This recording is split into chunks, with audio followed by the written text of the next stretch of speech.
వి gold trusted gold buyers తాకట్టులో ఉన్న బంగారాన్ని విడిపించి ఈ రోజు ఉన్న మార్కెట్ ధరకే కొనబడును. మరిన్ని వివరాలకు సంప్రదించండి 77107720. మాలూరు కాన్సెస్ ఆస్ఫర్ మండలంలో విలేజ్ ఒకటి కల్లపారే గ్రామం అనే విలేజ్లోన అక్కడ విష జ్వరాలు వచ్చి దాదాపు 2 రోజులు 3 రోజులు అయింది.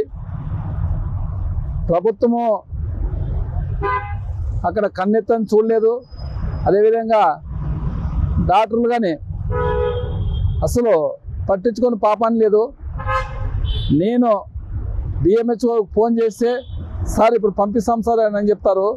ఎంత ప్రభుత్వం ఎంత అన్యాయమైన పరిపాలన చేస్తున్నారంటే, ఇంతకుముందు మా జగనన్న ప్రభుత్వంలో వారానికి ఒకసారి విలేజ్ క్లినిక్ కానీ ప్రతి విలేజ్కి డాక్టర్లు పంపించేవారు. వీళ్ళు ఈ కూటమి ప్రభుత్వం వచ్చినాక అసలు ఆరోగ్యశ్రీని ఎత్తేసినారు. అసలు ఆరోగ్యశ్రీకి అసలు వేరే లేదు.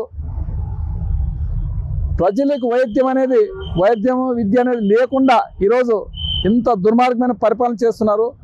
అసలు విష జ్వరాలు వచ్చి పడిపోతుంటే ప్రభుత్వం ఏమి చేస్తుంది అనేది ఇక మేము మాట్లాడుతున్నాము. ఎందుకంటే ఏదన్నా చిన్న పిల్లలకు జ్వరాలు వస్తేనే అంత అల్లాడిపోతారు. పెద్దవాళ్ళకి దాదాపుగా 100 మంది పైన ఈరోజు కలపాడులో విష జ్వరాలు వచ్చి, ఎందుకంటే ఆడ కలుషితమైన నీరు తాగి వాటర్ లేని చెప్తాను, ప్రతి మీటింగ్లో నేను చెప్తాను. వాటర్ లేదు, ఆస్వాదనకు వాటర్ లేదని చెప్తాను. అలాంటిది అసలు ఇంతవరకు వాళ్ళ కూటమి ప్రభుత్వం వచ్చి సంవత్సరమైంది, ఇంతవరకు దానికి నీళ్ళు వాటర్ గురించి పట్టించుకునే లేరు, వైద్యం గురించి పట్టించుకునే లేరు. సంవత్సరమైంది అసలు వైద్యం అంటే గాలికి వదిలేసినారు, ఆరోగ్యశ్రీని పక్కన పెట్టేసినారు. వీళ్ళు చెప్పిందేమో ఒకటి, చేసేది ఒకటి చేస్తున్నారు.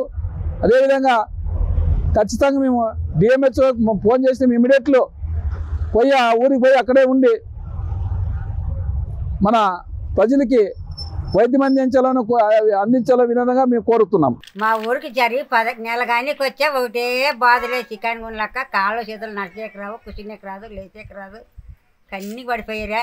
ఒకటే డబ్బులు పెట్టుకుంటే ఉన్నాం. కౌరుప్పల ఆదోని ఆస్పేరి 3 రోజులు తిరిగి వస్తాం. చూడు, గవర్నమెంట్ డాక్టర్లు ఉన్నారా? గవర్నమెంట్ వాళ్ళు లేరు, వస్తారు గుళ్ళు సరిపోతారు, అంత చూసుకోరు, బాగా చూసుకున్నారు. మరిన్ని వీడియోస్ కోసం ఛానల్ ని సబ్స్క్రైబ్ చేయండి. లేటెస్ట్ అప్డేట్స్ కోసం వాట్సాప్ ఛానల్ ని ఫాలో అవ్వండి. ఆ లింక్ డిస్క్రిప్షన్ లో ఉంది.